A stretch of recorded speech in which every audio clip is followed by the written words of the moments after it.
Welcome. I am Dr. Minka Schofield, the immediate past chair of the Women in Otolaryngology section, and I'd like to thank you for joining part two of our Minding the Gaps webinar series. Tonight's topic is entitled Coaching 101, and I'm very excited to hear from our two esteemed speakers. I'd like to do a little bit of housekeeping before we get started. First, this is a sponsored webinar by our Women in Otolaryngology Endowment Grant. So thank you. This will be a recorded session. So for those of you that can't stay or you want to share this with your colleagues and friends, it will be available at a later date. Lastly, if you have any questions that you would like to ask our speakers today, please feel free to put your questions in the Q&A section at the bottom of the screen. Before we get started, I would like to introduce our speakers, and they're going to give us a little bit of information about who they are and what are their coaching experiences today. They're both otolaryngologists. We have Dr. Stacey Ishman as well as Dr. David Brown. Let's start with Dr. Ishman. Can you tell us a little bit about yourself and how you became a professional coach? Sure. I am a pediatric ENT and a sleep medicine physician who trained with David Brown. So I have that as my auspicious start. But my first exposure to a coach was actually when I wasn't doing as good a job as I could have in connecting with the residents. And I was given a coach as a second or third year attending. As sort of, you aren't doing a good job, here's a coach to fix you. It was such a fantastic experience. At the end of it, I asked my chair, what I needed to do in order to keep it. He said, no, you can't keep having bad behavior to keep a coach, but I really loved the coaching. And so it was a great first experience, and I was lucky enough to have gotten to experience it then. As I move further along in my career, I have been mentoring and coaching people for ages because it's something that I really love doing. And then I got formal training over the last couple of years to learn a little bit more about it. And I have had many coaches of my own along the way, many of whom have helped me with leadership opportunities and some career advancement in a number of different things that were in academic medicine and then also outside as I've looked at more academic fields. So that's how I got started. Great. Well, Dr. Brown, can you share a little bit about yourself? Absolutely. Thank you, Dr. Schofield and WIO for this opportunity to be a part of this webinar. I'm a clinical professor of otolaryngology, head and neck surgery, and pediatric otolaryngology at Michigan Medicine, where I also serve as the Associate Dean and the Associate Vice President for Health Equity and Inclusion. I was initially certified as a coach over 7 years ago when the University of Michigan offered a course through the Linkage Executive Coaching Program. I've since completed further training toward my International Coaching Federation certification. Over the past 7-8 years, I've coached over 50 clients, including people inside and outside of otolaryngology, as well as outside of my institution. These include residents. I've coached all the pediatric otolaryngology fellows at Michigan. I've coached junior faculty just starting their careers and writing grants, senior faculty looking for career advancement, people who are now division chiefs and chairs around the country. And I've also had the opportunity to coach 3 sitting deans of medical schools. The vast majority of my clients happen to be women and people of color, but I've also coached many people without marginalized identities known to me. I'm also part of a peer coaching group of 4 coaches that we get together quarterly over Zoom to coach each other. And the first time I had a coach was when I started my leadership position in the dean's office, which to help me navigate the challenges of a new leadership position. And my coach happened to be a nurse within the healthcare system. Great. I feel like I'm in good hands tonight with both of you. This is great. Before we move into our questions, I want to just introduce Dr. Phillips, who's volunteered to participate in our live mini coaching session. Dr. Phillips, did you want to just introduce yourself and give us a little bit of background about you? Hi, I'm Katie Phillips. I'm at the University of Cincinnati. I'm an associate professor and specialize in rhinology and interior skull-base surgery. I am newer in my career than Dr. Ishman and Dr. Brown, and so really am excited to hear from them about coaching. And I have never had the experience of coaching, nor am I a coach. So I'm excited for this. Great. Well, let's get started. So first, I'm going to pose this question to you, Dr. Ishman. How do we define coaching, and what really distinguishes it from mentorship or even sponsorship? What's the difference? So there's a super simple version and there's a slightly longer version, but I like the super simple one, which is a coach talks with you, a mentor talks to you, and a sponsor talks about you. And so when we really think about that, coaching has a lot to do with asking powerful questions and really helping people understand what kind of goals look like, what is their ideal career, life, whatever topic look like, helps you find some solutions, work through the strategies to get there, overcome obstacles, whether that's limiting beliefs or other obstacles, and then identify some of the tools. In contrast, I think all of us hopefully have had mentors who are more likely to rely on things like their shared wisdom and experience. It's more advice-based, and hopefully it's more sponsorship-based, that they are also more likely to be in your field of experience. So if you're trying to move forward in leadership, oftentimes they're leaders.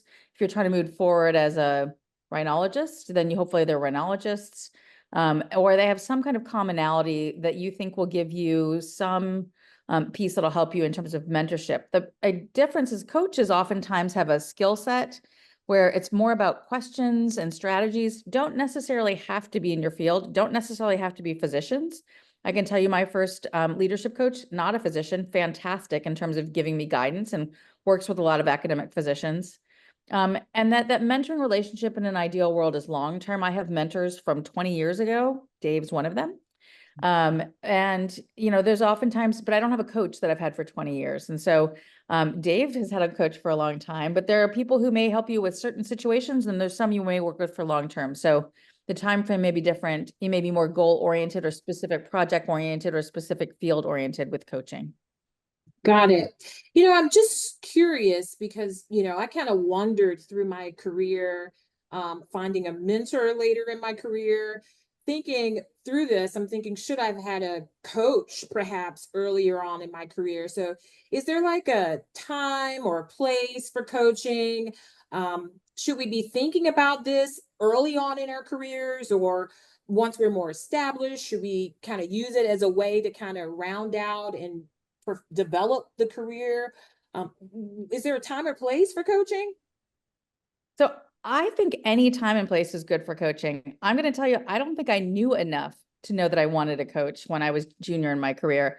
And luckily I got in trouble, like I said, and I didn't necessarily, I was spending too much time staring at the computer instead of looking at the people. And so I thought I was connecting and I wasn't connecting. But I had a coach who really helped me figure it out. And I think if I'd used them in even more fantastic ways of visioning my career, moving it forward, thinking about the skill development, I think I probably could have developed faster. But I think at any stage, there can be some benefit to having a coach. And I'm sure that Dave has some thoughts on that too. I tend to really focus my coaching on younger or early career faculty, people in their first 10 years of practice. But absolutely in my last 10 years of practice, which is not close to my first 10, I have benefited greatly from having coaching. So I don't know that there's like an end point or a start point. I think it can be useful at any stage. And I know people who as residents and fellows who have had coaching. I wasn't thoughtful enough or knowledgeable enough at the time. Yeah. Well, Dr. Brown, when we think about coaching, I think the audience might want to know what some of the benefits are, because we've kind of touched on this a little bit with Dr. Ishman's scenario, where we're saying it's more of a punitive type of tool offered when there is some corrective action needed. But should we be negotiating for coaching up front because there are some benefits? Can you share what some of those benefits are? Yeah, absolutely. Thank you, Dr. Schofield. And as Dr. Ishman said, I don't think it's ever too early to have a coach. At our institution, the medical students are getting coached. And it really is different from mentorship because it is very client facing, and it helps them use self-reflection to understand what their interests are, their challenges and goals are.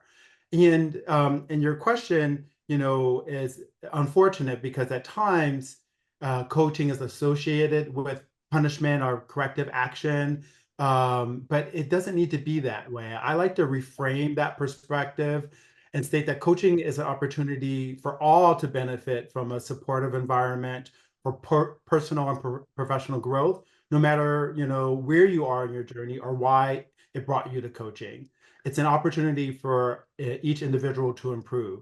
The coaching benefits include an individualized or group, depending on the setup of your coaching process, to achieve your goals through self-reflection, accountability, increased confidence, and a more accelerated and efficient journey. So like I think Dr. Ishman said that she was staring at a computer. I think coaches in some journeys will help you kind of focus yourself and be in a form of accountability. And we know that those who have had coaching have increased self-confidence, increased work performance, stronger relationships, and more impactful communication skills. And also, I like to say they develop stronger humanistic skills. I would like to say that for myself, me being a coach actually makes me a better person. And at times, I am coaching myself. Mm-hmm. Mm-hmm. That's useful because I think it gets us away from, hey, I'm a bad person. something's wrong with me that needs to be corrected, but more into that this is a tool for professional development. And so I like how we can look at it in that angle. Dr. Ishman, as the founder of Medical Mentor Coaching, what have you found as some of the common issues that oftentimes warrant or folks would benefit from when it comes to coaching? What are some of our blind spots? Yeah, so I'm going to talk a little bit. Do you mind if I take a little data bent to this? Because Absolutely. Take it away. so one of the cool things, and I'm a little bit of a data dork, but there's a lot of randomized controlled trials looking at coaching in medicine. And so one of the things I think is fantastic is to think about where it can reduce some of the sort of negative aspects and where it can increase some of the positive. And I think it answers your question about where to consider it. So there is data that in validated scales, it reduces burnout and it reduces moral injury, emotional exhaustion, and sleep impairment. And a lot of those are related. Oftentimes you're going to find that those are connected. The other thing, and I think Dr. Brown and I have talked about this a lot, is it really reduces imposter syndrome. It's funny, there's how many people, when you start really talking about it, actually have imposter syndrome. I walked into coaching thinking I'd never had it. Turns out I did. But I just didn't necessarily characterize it that way. And so that feeling that you don't belong in the room, regardless of the room, whether you're starting as a resident, whether you're starting as an attending, whether you're trying to be the chair or the dean, can be really powerful. And the other thing it really helps improve is some things like self-compassion and resilience. Dr. Brown already mentioned job satisfaction and work engagement. And it not just improves work engagement, but it improves the impression from the people around you that you're engaged in your work, when you already might be engaged in your work, and then quality of life. And so if you're having difficulties feeling like, gosh, I don't feel good about myself, or I don't feel great about my job, I'm not sure this is the right job for me. And it may not be the right job, but it helps you figure out those kinds of things. And then the other thing I spend a lot of time thinking about and talking about, since I work with a lot of early career people, is they're given a lot of opportunities. Sometimes they're opportunities, sometimes there's service that needs to be carried out, but they don't all necessarily match with your goals. And so figuring out where to say yes and where to say no. And I think we talked about misbehavior, or I think another really powerful one is when people are thinking about moving to leadership roles, and also medical malpractice. And that can oftentimes cause a lot of negative feelings around the situation, around yourself. And I'm sure Dr. Brown has some things to add, but almost always I end up starting to talk to people about work items. Then we end up moving into a lot of these same pieces that end up being real life items, whether it's your significant other or your kids or your dog, or, just not getting enough time to read a book. Dr. Brown, did you want to add anything to that? Yeah, absolutely. And just to kind of piggyback off what Dr. Ishman talked about, at the beginning, when I first start out with my new coachee, we have a contract. We talk about what's in scope and what's out, what they would not want to be in scope or out of scope. And a lot of times people come and focus very much on career or work. And over time, after like 2 or 3 sessions, their life creeps into the conversation. And those that actually pay attention to their home lives and their well-being and their wellness, they realize that when they get that in order, it helps get the work in order as well. So initially they're like, no, I don't want to talk about my family or my kids. And then they find that to be a focal point toward the end of their time with me. And so we talk about prioritizing life and integrating work instead of work-life integration. Because if you prioritize your life and make sure that your home life is well and happy, it's much easier to integrate work that is more fulfilling to you. Some of the other common issues that I help people deal with is their own self-awareness and how what they do impacts others and how they're perceived by others. Because that's sometimes the challenge, the disconnect for leaders and learners who are getting coaching for, something that didn't go well or remediation. It's often a lack of self-awareness or a mismatch in the perceptions. And so at times we might look at their 360s or with their permission, talk to their colleagues, talk to their boss, talk to their direct reports with their permission, and to understand where are these tension points and where are these areas where intent and impact are not aligned. Some of the big things that are very helpful are communication challenges, as Dr. Ishman talked about, imposter syndrome. And oftentimes we help them deal with difficult situations and difficult people. Oftentimes as leaders, it's the people and situations that makes moving forward challenging. And this can be extremely emotionally charged and make it really cloudy and challenging for a leader or an individual to move forward. But the coach doesn't have that emotional attachment. So they're able to explore with the coachee what the challenges are so they can be more clear-headed and move forward. Other things are also time management. I've worked that time management largely with junior faculty and residents. And then leadership presence, I've worked on a lot for people who are transitioning to executive leadership or academic leadership. So the other thing too, I think that people don't think about is there's things like there's people who are just charting coaches. How are you more efficient in the clinic and things like that? And I like Dave's comment that usually Dr. Brown's comment that it's usually junior faculty who are really working on time management. But I actually just started with a time management coach last week. We're exchanging sessions. And I realized that I can get the same overwhelm as everybody else does. So some of these can be useful early and then useful again later as you maybe have more perspective. Yeah, I'm sitting here thinking that there's probably a coach in many aspects of my life that I probably need some input on. And what I liked most is that one thing that I always thought was that it was separate. You have your personal life and you have your professional life or your career. But something that Dr. Brown just mentioned that makes sense is that they're not separate. And oftentimes people come in thinking that they're there for the professional coaching, but you realize that, hey, there's some personal aspects here that you really need to address in order to be successful professionally. So I think that's very helpful. I'm going to go on to our next question, and I'm going to pose it to you, Dr. Brown. What are some of the questions when preparing for coaching? What are some of the questions that we should be asking? How do we approach coaching as the coachee to best assist you with helping us? Yeah, this is a really great question, and it can help be informative for how do you move forward and also with whom you move forward. And so there are many questions you should ask, and you should interview a few different coaches if you're considering this to understand how the two of you might mesh.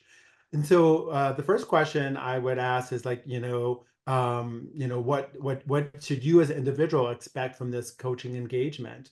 I also like to ask, what is their style of coaching? Some people may be challenging, some people may be affirming, some people may be more accountability coaches.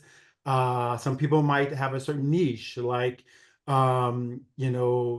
career transitions. And so you want to understand what is their style and experience. And so you would ask them, how long have they been coaching and what is their overall experience?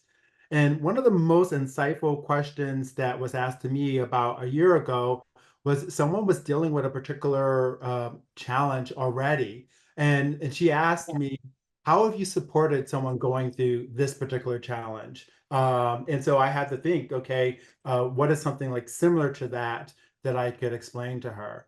I think it's also important to understand their values because you want to make that's another thing to see if you mesh.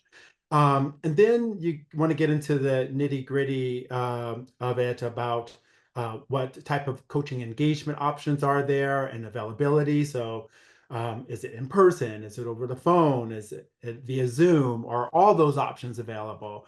And then the timing, is it an hour? Is it longer or shorter? And when? Some people are only available nights and weekends. And so do they have availability that matches yours? And then the frequency and duration.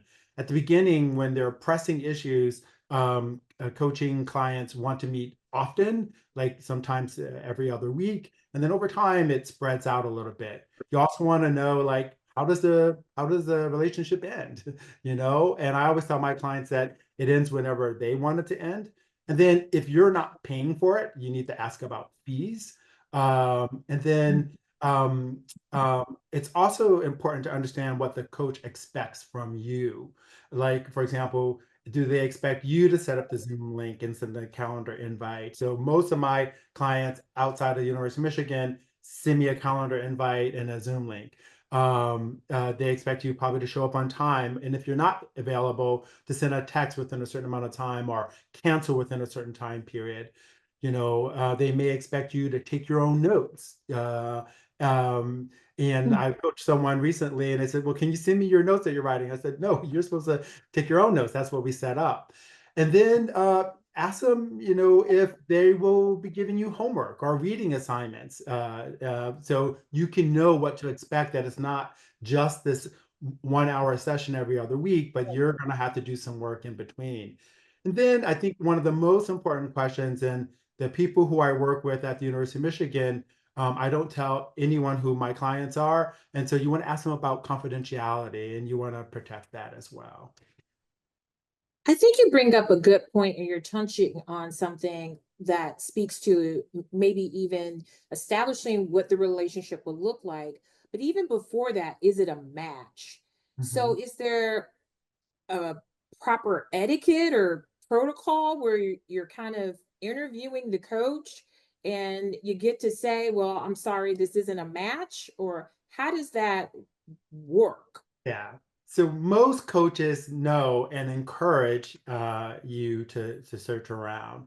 And so you, as a new coachee looking for a coach, you can say, I'm exploring options and I'm interviewing multiple coaches and having engagements and trying to make a decision. And it may be helpful to tell them, I would like to explore all my options and get back to you by X date. Or at least contact you by X date. So they're not saving space and time for you, because they know that if you have some urgent issues, they're going to have to be saving an hour or two every week or so. So you should inform them that you are looking around and that you'll get back to them at a stated time. Okay, now this question is from our Q&A, and this is for both of you, but it speaks to this topic. Do you use personality inventory tests when taking on a coachee? Dave, do you want to jump in since you've been? So there are different types of inventories that people can get certified with. I am not certified in any of them. I actually don't require it before coming into or as they're coming into my coaching practice. However, I do use some tools that are available either online or through our institution. And in fact, yesterday, one of my brand new clients was having difficulty identifying her strengths. And so we'll use strength finders, for example. And so I don't require it, but things that I don't have to be certified to use, I actually do use at times. Mm-hmm. Yeah. Okay. Oh, sorry. I was going to say, I agree. I actually, I like looking at some of the positive intelligence things like saboteurs. And it's really a quick online survey and it gives you an idea like, am I a pleaser? Am I hyper rational? And it's not so much that I require it, but that it gives me some insight as to what people's motivation is. But I also think it's super individual. So there's some people who are looking at, becoming a chair or becoming a division chief. And I'm sure Dave and I would agree that we're probably working at a different level with those folks to help identify some strengths, to help identify, all kinds of different skill sets. And so I will go through sort of a battery of things that I offer them. I am also not certified necessarily in providing those, but can provide online resources to help them figure out what they need to work on and where their skills may already lie. So some of it really just depends on what you're looking for. So there's another question. I'm going to get to it towards the end a little bit. We'll circle back to your question, but I want to just, before we jump into our live mini coaching session, Dr. Ishman, if you could touch a little bit on the coaching model for us, to just kind of help shape that before we begin our session. Yeah, so as Dr. Brown mentioned, really one of the keys is to walk in with an agenda to really understand what you're going to talk about. And it is your responsibility as the person being coached to walk in the room saying, this is how I want to start. Our goal as a coach is to find the coachable moments and to help you have a shift in sort of how you're thinking about things. Oftentimes people will talk about changing limiting beliefs or identifying limiting beliefs and then sort of framing that and helping people see the shift afterwards. Now, one of the models I use, and I don't know if Dr. Brown uses quite as frequently, is one where it really helped me. It was like my breakthrough aha moment was to realize that my thoughts are not necessarily reality. So I think I walked into the world of coaching thinking, whatever I'm thinking is truth. And then I had to go from there. And what was really useful as a coaching model where I walked in the room with circumstances or facts, those were truth. Those are things everybody would have looked at a situation and said was the truth. And then I had thoughts about them. So it might be, and the example I like is, I'm sitting waiting for lunch and it turns out that, the person coming for lunch didn't show up. So my thought could be, oh my gosh, they got caught at the hospital. That stinks. So their day sucks. My thought could be, oh, they don't respect me. They didn't come here. I can't believe they didn't respect me enough to show up for lunch. And then the feelings that develop from that are super different, right? If I'm like, gosh, I'm so sorry that they had such a bad day. I'm feeling empathetic for them. I'm going to send them a message, which would be my action. And so the result would be like that, it doesn't do anything to negatively harm our relationship, that I'm excited to meet us next time. I'm going to send you a message to see when we can reschedule. On the flip side, if I'm like, you didn't come, and I think that means you don't respect me and you didn't bother to send me a message. And so my feeling is that I'm offended. My action is that I probably am not reaching out to you, or that if you do reach out to me, I'm not doing it with an open mind. And so the result is it harms our relationship. Mm-hmm. But the thought, I think I started off with thinking like, whatever's in my head must be the truth. It's not. It's just how I interpreted the circumstance or the facts. And so for me, that was one of the huge aha moments when I started being coached and learning about coaching, was to realize that I had a lot of control over what I thought about a situation. And if I could take a step back and recognize that there is facts and then the way I think about them and that I can change them. And I use it all the time, quite honestly. I start my day and I'm like, oh, my wife said this thing and it means that she's mad at me. And I'm like, oh, that's ridiculous. It means she had a bad day and she just said something and it's not about me. And, there's a million different situations we could all look at, whether it's, that my dog snarled at me or my wife said something or the MA was fantastic and she must love me, or maybe she just had a great day and it has nothing to do with me. And so those have been really useful for me too. And so in terms of the model, those have helped me with the shift, when I really shift from whatever I think is going on to like, what are the other possibilities that might be just as probable as the one the story I've told in my head. Mm-hmm, mm-hmm. Can I add something to that? Absolutely. Yeah, so much of what Dr. Ishman's talking about is very similar to Gibbs' reflective cycle, GIBBS, which is a 6-stage model of reflection to examine your experiences and learn from them. And it's often a tool that I use as well, where you just describe what happened. That's the first thing. And then what feelings, what were you thinking and feeling? And then evaluation, what was good and bad about the experience, and then the analysis, what sense can you make of the situation? And then conclusion, what else could you have done? And then lastly, the action plan. If it arose again, what could you do? Because the whole process of this is to be reflective and to learn for the future. Okay, I think this is great, Katie. Dr. Phillips, I hope you're taking notes. All right, so we're Got going lots of notes. Well, they're recording it, so the beauty is you can always go back. So we're going to begin the live coaching session. And so I'm going to hand it off to Dr. Phillips and Dr. Ishman. Sounds good. Who talks first? So I am going to happily tell you, since we haven't gotten to do this together before, that the way that we usually start this is starting off by, if you can give me your agenda, give me an idea of what your goal might be. And then I think I mentioned this to you earlier, but I'm going to mention it to everybody, that what we usually request of people, like there's usually, as Dr. Brown mentioned, sort of a whole conversation about what to expect and about trust and confidentiality and those kinds of things. Now you're doing this on a live recording, so probably not as much confidentiality, but that would be a conversation we would have normally. And then what I ask people to do is to be open-minded and to be prepared for some self-reflection. And then commit to next steps. And I think Dr. Brown talked about that as coming up with your action plan, whether that's a different way to approach a situation or whether it's literally like, here's what I'm going to do to move my career forward. It depends on what you're talking about. So I'm going to ask you, I oftentimes start my sessions asking people for wins, and we don't have a lot of time today, but I think it's nice to start coaching, thinking about the positive, and sort of what good things have happened bringing you there, and then talk about what your agenda might be. And you don't have to go into the wins necessarily, but I think it's a nice start. And then tell me what you were planning to talk through. Sure. So I would say, if I think about when you texted me last night and said you need an agenda, and I was like, perfect, because I have my annual review with my chair on Thursday. So I've already been thinking about kind of what's going on and where I'm going. And so just to give context to my life, I am married and have 3 children, 6 and under. And so life at my house is chaotic. During this webcast, my kids were screaming in the background. I texted my husband, please tell them to be quiet. So there's a lot, like chaos is going on in my home life, how I feel. Although it's happy chaos, but nonetheless, it's chaos. And then at work, I am entering my 4th year in practice. And I'm really happy with my practice. I like my colleagues. I like where I've ended up. I like the department I'm in. And I think a lot of, I've said yes to, as you guys mentioned, I'm early career. I've said yes to a lot of things, and a lot of things are interesting to me.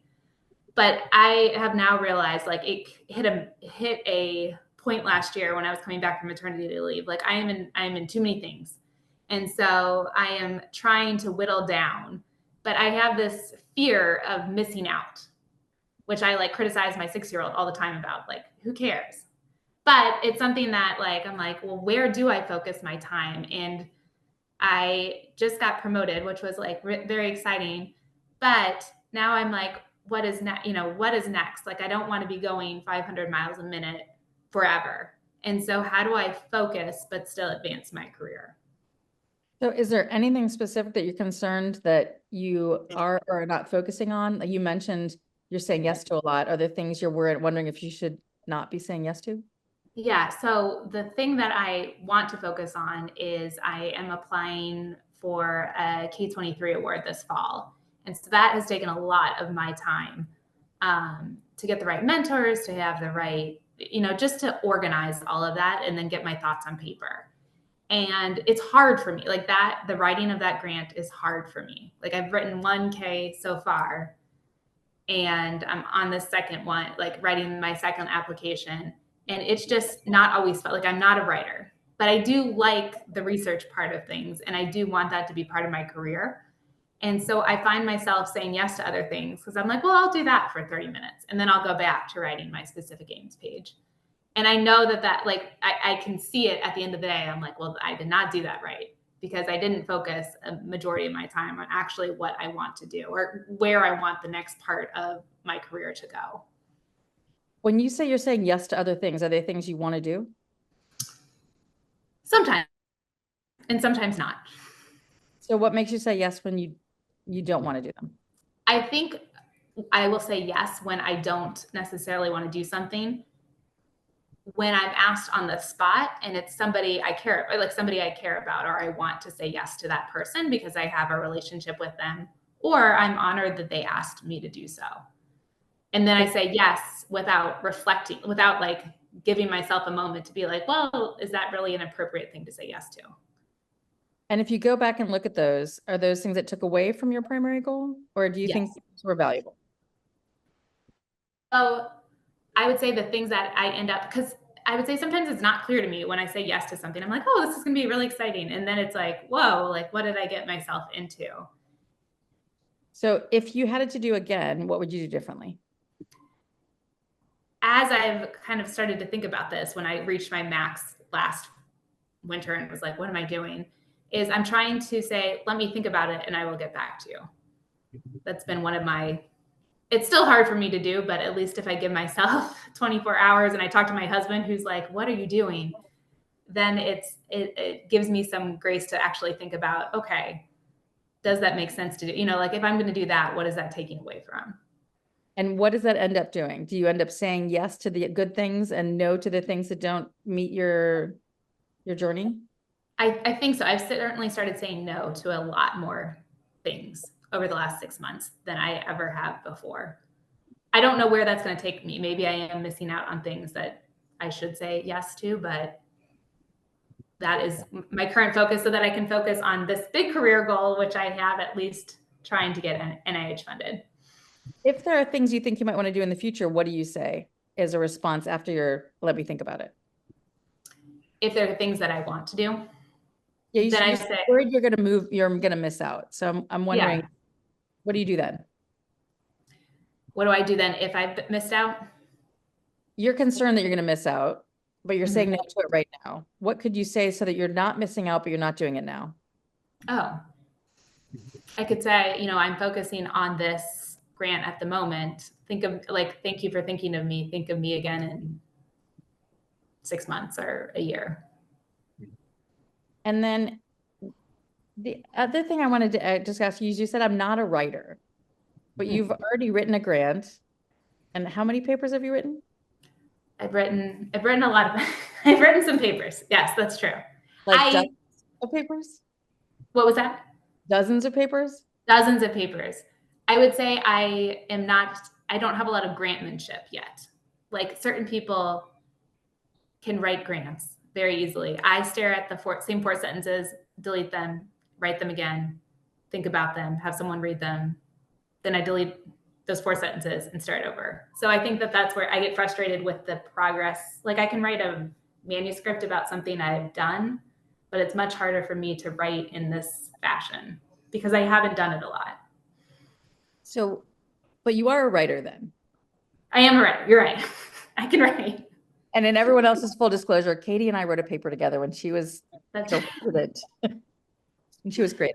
But so if you tell yourself, okay, I am a good writer because I've had lots of publications accepted and I'm just learning grantsmanship, how does that feel? That feels like I'm learning a new skill. Like that makes me feel better about like, okay, I am learning this skill. And so it does take me a long time. It takes me far longer than when I'm writing a research paper. And at the beginning, when you started writing research papers, did that also feel like it was a slow process? Yes, that was very hard. Yes, that was hard. It took me a lot longer to write something. So what do you think you need to do to feel like I'm a grant writer? Continue to write, continue to focus on it. And then kind of coming back to the saying yes when you want to say no. What do you feel like your strategy is working? So let me think about it. Let me think about it. It is working, although I've still said yes to certain things when I'm on the spot. And I know immediately, like, I'm like, I should have said. I'm not 100% and let me think about it. So what could you do in that situation if you said yes, but you realize I didn't want to? I guess as soon as I get that feel, like if I'm walking away and I'm like, man, I should not have said yes to that, I could just turn around or send an email, explaining my situation. Because I think people would understand if I'm like, this is what I want to focus on, and I'm not going to be able to do this well. So I could go back. Yeah, what could you say so that you would feel good about it? How would you do it? So like you have a strategy for the next time it happens. Yeah. I guess I would, instead of doing it in person, I probably would email. Unless I know that person very well. I guess it depends on my relationship with the person who has asked me. But dear so-and-so, thank you for thinking about me. Upon further reflection, I think I'm gonna bow out. And I would want to do it, I guess, as soon as I have made that, like early on, so they haven't gotten too invested in me doing that X, Y, or Z. And then are there other ways that you could feel like this is a valuable situation? Like, are there people you could suggest for it? You can sponsor other people, or like, what could you do? So you're like, I don't feel like it's not always a negative to bow out, right? So how could you turn it into a Right. positive? I could recommend, I know so many different women who could do different things, because I don't know, not that I don't love my male colleagues, but I very much am an advocate for the women colleagues in my department and the people that I know. So thinking of somebody else that may be a good role for that. Are there other things too that you could do that you're like, this could be a positive? This could be a positive. I think advocating or supporting for somebody that I know. And I also think if you don't really have time, letting people know that when they need something done, that like, you don't have the time to do it right now in the time frame they want, is some grace, right? Yeah, it's not going to be quality work. It's not going to be my best work. And they probably want the best work. So the other thing I tell people, this is now advice and not coaching, is Okay. that I think we all feel like our best work is like the only thing that's going to be okay. And I will tell you that I think our best work is oftentimes held at a level that's not necessary. That's like this exceptional level. Like I used to use this 80% rule, that if I did something at 80% of what I thought was perfect, it was probably great and people didn't really notice. Are there things that you do that you think, God, that's not as great as I could have done it? And how were they received? It's not as great as I could have done it. Maybe my clinic notes, like I could be way more elaborate in things, but it doesn't matter. Like in the end, like I'm writing a lot of it for myself so that I know what I said in my medical decision making, and maybe it doesn't need to be the greatest novel ever in my clinic. I've been to a charting coach, and that is entirely what they say is if you can understand it and somebody else can understand it and the patient gets good care, probably thinking about making it perfect isn't going to fix it. Yeah. It's probably different than how you feel about your grant or your papers. Yes, that probably actually doesn't need to be perfect either. It probably won't matter, but I sit there and look at it for a long time. So tell me, are there other things that are getting in the way of grantsmanship? So some of it's people asking you to do things. What else? I think the other thing is I am very, very good at procrastination. And so if it's like a big thing, sometimes I'm like, okay, well, I have a big chunk of time tomorrow. So I'll do that tomorrow and I'll do these little things. But really in my head, I know I should chunk out it's a big part and there's many different steps. So I should do something that doesn't require as much thinking when I have the time. Like today, this afternoon. You should do it. Do you try and like work at your most valuable time of day? Or is there a way that you're strategized so that you can jump into it? Because usually procrastination is, I don't really quite know how to do this. So it's going to take more energy. Is there a way for you to actually like use your best time, or what strategy do you use when you're doing that? Yeah. So I do try to look at my calendar 2 weeks ahead, and I've been blocking writing time when I'm not going to be tired. So I try not to do that anytime after 3 p.m. where I block that time in my calendar. Now we're running out of time, so I want to be like thoughtful of your time. What do you think coming from this session you would take going forward that might actually help you in your grant writing? In my grant writing, I think that's a good line. You said like procrastination is when you're feeling like you don't know how to do something, and you're right. Like there are certain parts where I'm like, I don't know how I'm going to write that part, so I'm going to think about that later. I think just like stating that, like realizing or acknowledging to myself, like that's what you're doing, and just go ahead and do it. Because as soon as you start it, then you figure out a way. And then I would also ask if you would take forward what you're going to do when people ask you to do things, whether it's something you do or don't want to do, and having a strategy for that going forward. So one of them you said is think about things later, but then also going with your strategy for when you've said yes and you don't want to.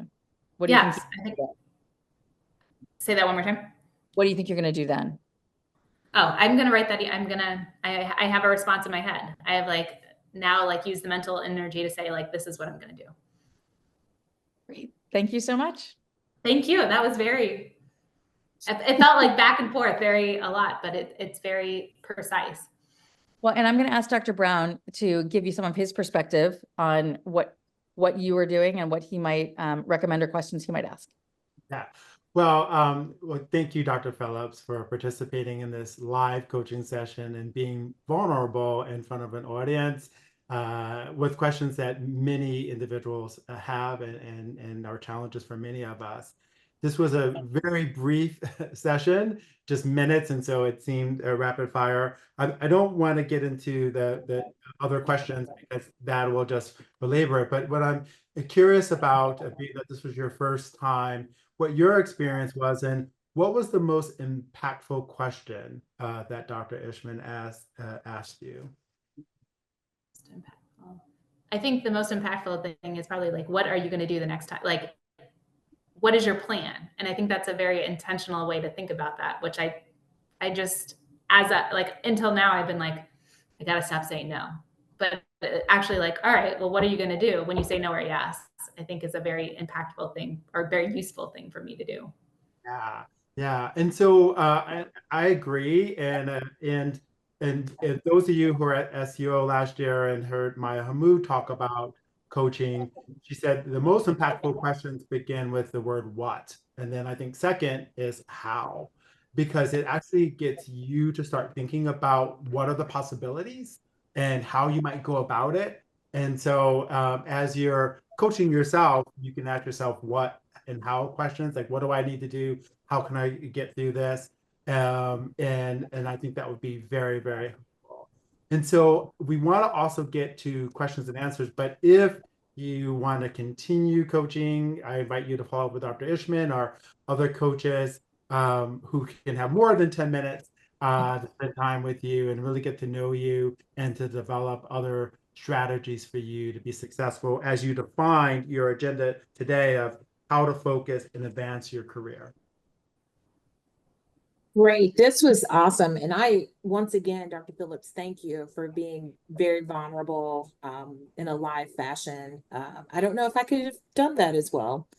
I'm going to go to some of the questions. So one of them focuses on when you are assigned a coach.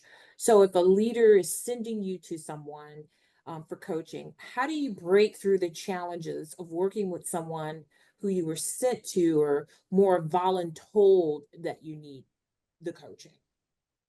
Dr. Brown, do you want to start with that or you want me to? I'm happy to start first. So anyone who's going to coaching has to be ready for coaching. You have to be coaching ready.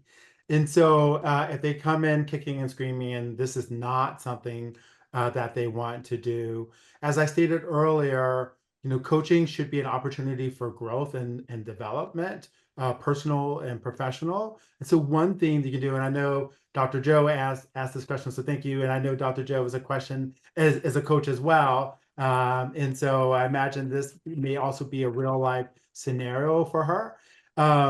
And so you can invite them and ask them if they like to reflect on, why they're coming to you, and try to see what their awareness and their understanding, and if they want to figure out a way to engage with their department, their team, their residents, or whatever the issue is, and you present it as a growth opportunity instead of a punitive opportunity. I think if we reframe it in that way, many people will at least want to reflect or blow off steam with you. And then over that time, they're going to want to grow and develop and at least minimally satisfy their boss's concerns and maybe even want to do even more. Yeah, I think Dave's point was great. Like if people walk in and they're just frustrated, they've been voluntold to see you. I think working through that frustration is useful because you'll probably get to the core of what got them there to begin with.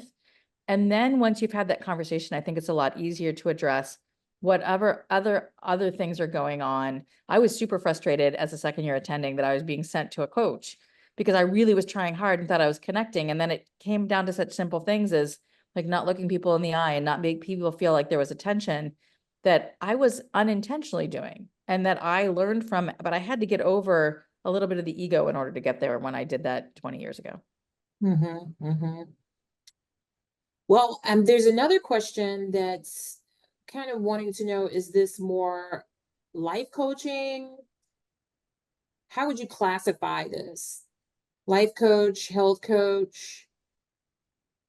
What kind of coaching do we describe this? I mean, I think if you talk about what we were just talking about, there's plenty of people who would call that career coaching. There's people who would call that life coaching. Some of it depends on your intention. Like I told you, there's a charting coach, but I'm going to tell you, when I listen to the charting coach, she talks a lot about being intentional with how you spend your life and your values. So I think there's a lot of overlap, and you can find coaches who will help you work on anything. There's somebody who's going to coach you to make sure you go work out every morning. There's somebody who's going to help you figure out, you know, what's the right thing to eat. And so those might be more traditional, what a health coach would be, or a life coach. I don't worry so much about the definition. I tell people I'm more of a career coach, but there's nobody I think who's a coach who won't tell you that there's some mindset work that's going to affect all kinds of areas of your life. And Dr. Brown, I don't know if you want to jump in there too. Oh, I agree with you. But there are people who have very niche coaching, either life or health, or even if they're professional development coaches, they may have a certain niche. Like some people may want to have a niche of helping women advance in academic medicine, for example, or a niche of like my co-partner for this, she was a coach to help women from who immigrated to this country integrate into United States culture. And so you can have niches in the various coaching, and everyone will have their, not everyone, but a lot of people will have their own taglines about what their specialty is. So that kind of segues into some of the other questions. So how do you find a coach? Is there like a Yelp for coaches? Do you hear about it from word of mouth? What are some reasons? Yeah, there are some online resources where people can sign up as coaches.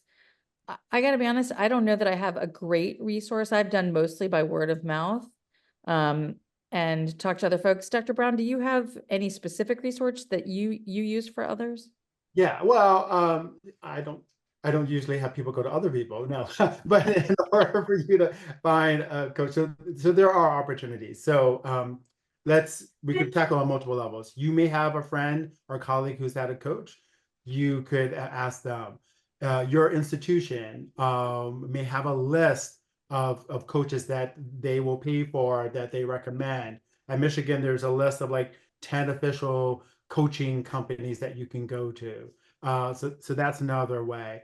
There is a list through the International Coaching Federation. So if you look up ICF or International Coaching Federation, they do have a list of credentialed coaches.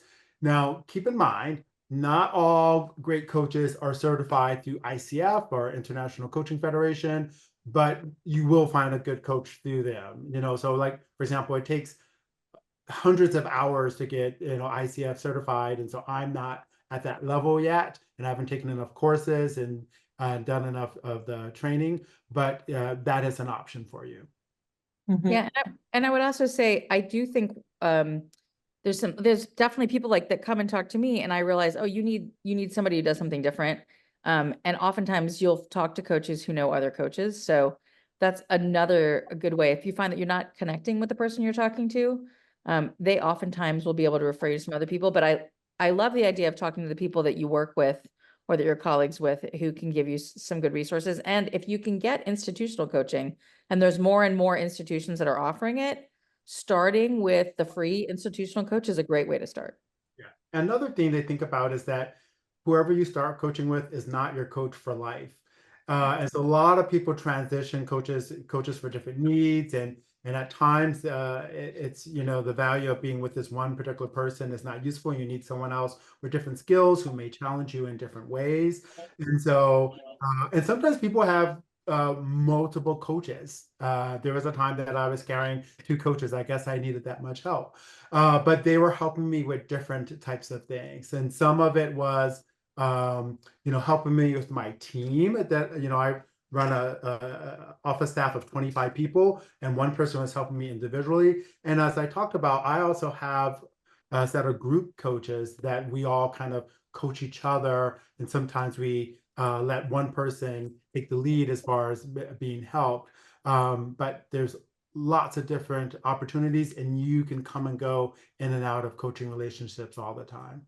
And I want to make one more comment. I'm not sure it's brought up here, but I think most of the time when I started coaching, it was in an individual format, but I have been in group coaching programs, which I found really valuable because I am an introvert and I don't always want to raise my hand to be coached, but I have found so many of the things that my colleagues are asking questions about or being coached on are things that I've thought about or I can learn from. And so don't just limit yourself to individual coaching. There can be really some valuable group coaching. Mm. There's one more question I want to take before we give some final takeaway points. Can you speak a little bit about initiating coaching and residency? Yeah. So we have experience at Michigan doing this. Maya Hamoud has set up something in the OBGYN department. And we also have some departments that have had training by the faculty members or the program directors, and they coach each other's residents because there may be a conflict with coaching one of your own residents. However, the vast majority of the time I'm dealing with faculty, staff, and learners, and my administrative role, I'm actually coaching in many ways. So I'm using these skills nonetheless. But I think that it is possible. I know that Dr. Joe and I have talked about, is it possible that we can set up a network within otolaryngology, for example, that we can coach residents from another institution, and that kind of separates things even further so that residents don't have to feel vulnerable in front of people who are evaluating them. So there are some examples around the country. It does become expensive to do. And then should I answer the last question about average cost of coaching? Yes. So it can be rather costly. It's usually hundreds of dollars. So like my coach costs like $300 an hour, and you can go up to $5,000 and over $1,000 an hour, depending on kind of the experience. And if you go to, like, for example, Johnson and Johnson, sometimes the contracts there that they mentioned to me are like $60,000 for 10 hours. Yeah, you don't need to start there. But I will also say, if that's why it's so valuable, if you can find a free coaching program in your institution and start with that, and just even, see, it won't always work for you, but I've had people who came to me, we had a great initial session, and then they were like, I think I have a free coaching session in my institution. And my answer is go try it. If you're going to get 8 free sessions, go try and get your 8 free sessions. And then you probably have even some better clarity on the kinds of things that you need to work on and what you need to do next. But I agree with Dave. It's oftentimes hundreds. The most expensive thing I did was 8 weeks for $10,000. So I didn't spend $60,000 for 10 hours, but it was all group coaching. There was no individual coaching. So there's all kinds of different options depending on what you're looking for. I think the thing that I'm taking away is that I should probably be negotiating for coaching up front in all my contracts, in all situations, when I'm given some sort of role or new job or what have you. It needs to be a part of it. I need you to include coaching. I'm going to turn it over to our guests. Any final takeaways before we end our webinar? Just that we had the exciting opportunity to have a WIO grant, and I don't know if we can show that slide, but we are offering 10 early career female physicians the opportunity to work with a group coaching program and to measure some pre and post outcomes. So if anybody's in their first 10 years of practice and they're interested in doing some free coaching, if you want to email me, my email is probably on the next slide. Which is stacyishmancoach@gmail.com. And we are looking for people who are interested in some free group coaching sessions and a strategy session to help you figure out how to move your career forward. Yeah. And the only other thing that I also want to mention is that I'm, in full disclosure, I'm the president of the Society of University Otolaryngologists, and as part of our programming this year, we are going to be having a session on coaching and a breakout room on that. So opportunities for you to even work in groups to get experience, like being a coach and being coached. Yeah. Thank you Well, very much. thank you again, everyone, for joining. We're at the hour, and I hope you found this session very insightful. Have a great evening.